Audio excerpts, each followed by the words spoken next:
One American tech CEO's tortuous path to surviving Trump's trade wars. Perhaps no corporate executive in America has been whiplashed more by President Donald Trump's trade wars than Tom Werner.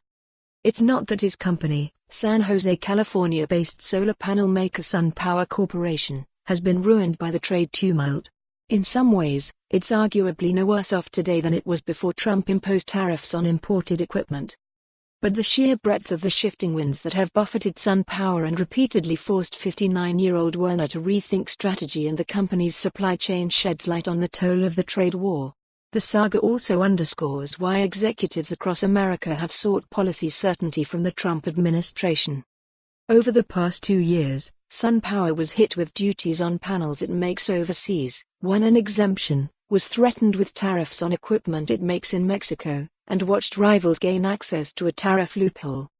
During this time, Werner bought a manufacturing plant in Oregon, sold it, leased space in that factory, announced that the company would split into two and worked to raise cash through a share sale. Along the way, Werner became a regular at the Sofitel Hotel by Lafayette Square in Washington, D.C., and the Sweetgreen salad shop nearby. Back and forth he went, more than a dozen times last year, to persuade officials to exempt his company from tariffs. It was surreal, he says. I went from running a business to being in a hearing room testifying.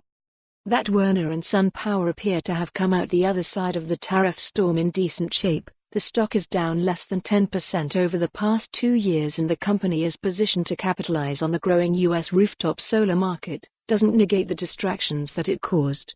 But it does suggest the approach of lobbying Washington relentlessly and adjusting plans quickly offers something of a loose guide to other executives ensnared in the trade war. We simply could not afford the tariffs, Werner says. It was almost life or death. It was the biggest of big deals. As a cocktail of renewables subsidies and mandates propelled American solar into the mainstream, developers came to rely on cheap imported equipment, much of it from Asian nations. The tariff threat upended the U.S. market, with the number of industry jobs sliding by almost 8,000 last year. For SunPower, the duties proved costly, $1.5 million to $2 million in duties each week. When the announcement about levies was made in early 2018, it couldn't have come at a worse time for the company. SunPower was in the midst of a restructuring, and its stock was down over 75% from the highs of 2014. For Werner, getting a waiver was a priority. He made the case that SunPower was never subsidized by China, the country at the fore of Trump's trade war, and doesn't import panels. For more on this story, visit the news article link.